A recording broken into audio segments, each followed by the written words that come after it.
Hey, you fancy bastards. Damn, I'm feeling salty this week. I gotta watch my language.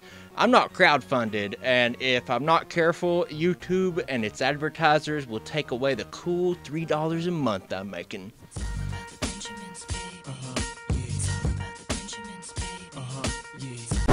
I am so sorry about that. Hey, go away. This episode's not about you. So this is the origin of X-23 and also the 23rd episode of the show, coming up right after the bump. Created by Craig Kyle, whose family apparently doesn't believe in last names, X-23, alias Laura Kinney, actually didn't start out in the comics. X-23's first appearance was in a Season 3 episode of the animated series X-Men Evolution. After that, she showed up in the series NYX in 2004, showing off her powers, but leaving her backstory mysterious. She finally got her own self-titled miniseries, X-23, where audiences finally got to learn her origin story. In X-23's first run, Innocence Lost, we learn that young Laura Kinney is a clone created from the DNA of Logan by geneticist Sarah Kinney and Xander Rice for a top-secret weapons program that sought to replicate the Weapon X experiments. However, the only Weapon X sample that they can find lacks a Y chromosome, so Kinney, against Rice's wishes, decides to create a female clone. After 22 botched attempts, X-23 becomes a viable sample. Rice, angered at Kinney's refusal to listen to him, forces her to become X-23's surrogate mother until young Laura is born. All throughout X-23's childhood, Rice performs a number of cruel experiments on her. He exposes her to radiation poisoning to activate her mutant gene, and even takes out her claws before coating them in adamantium. Rice trains her to be a killer, giving her a trigger scent that would unleash her killer instincts upon smelling it. Basically, once she smelt it, you've been dealt it. I apologize for that joke. I'm sorry. I'm sorry for that joke. I'm sorry for this whole channel. I'm sorry.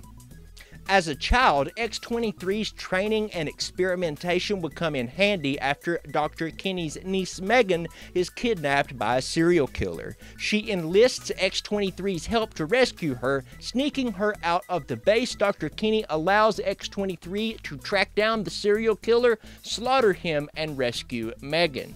When they return, however, Rice fires Kinney and reveals to her that he has already started incubating X-24 through X-50, a new army of killing machines. Horrified by this, Kinney writes a letter to her daughter telling her to kill Rice and destroy the incubation pods before planning to flee the facility together. Unfortunately, unbeknownst to Kinney, Rice exposed Dr. Kinney to X-23's trigger scent, throwing her into a mindless rage, killing her mother. Before she dies, Kinney tells X-23 her real name, Laura, and gives her the information that she needs to get to the Xavier Institute. X-23's career in the comics after this is a long and storied one. In Uncanny X-Men number 450, she joins the supporting cast of the X-Men, while writers Craig Kyle and Christopher Yost continued to write her into the team rosters for New X-Men and X-Force. Currently in the post-Secret Wars all-new, all-different Marvel Comics universe, X-23 is, along with Old Man Logan, one of the two new characters taking on the mantle of Wolverine after the original Wolverine died, as we covered in the last video. Of course, like Hugh Jackman's take on Wolverine, X-23 now has a cinematic counterpart in 2017's Logan, played by Dafne Keen.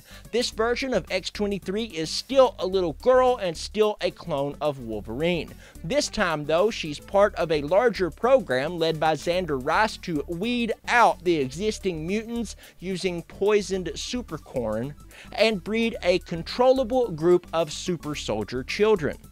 Rather than being cared for by Dr. Kinney, X-23 is smuggled out by Nurse Gabriela Lopez, whose murder by the Reavers forces her into the care of Logan himself. So have you read Old Man Logan? Does the Hulk gang remind you of the Gangrene Gang from the Powerpuff Girls? What would you do if you lived for a couple of 100 years? Jump down to the comment section below and let's talk. Not much to say this time, except the lack of jokes in this episode is directly related to the fact that the X-23 comics I read while making the episode were all just as depressing as the movie Logan. I'm not crying. Until next time, I'm Jay Parks.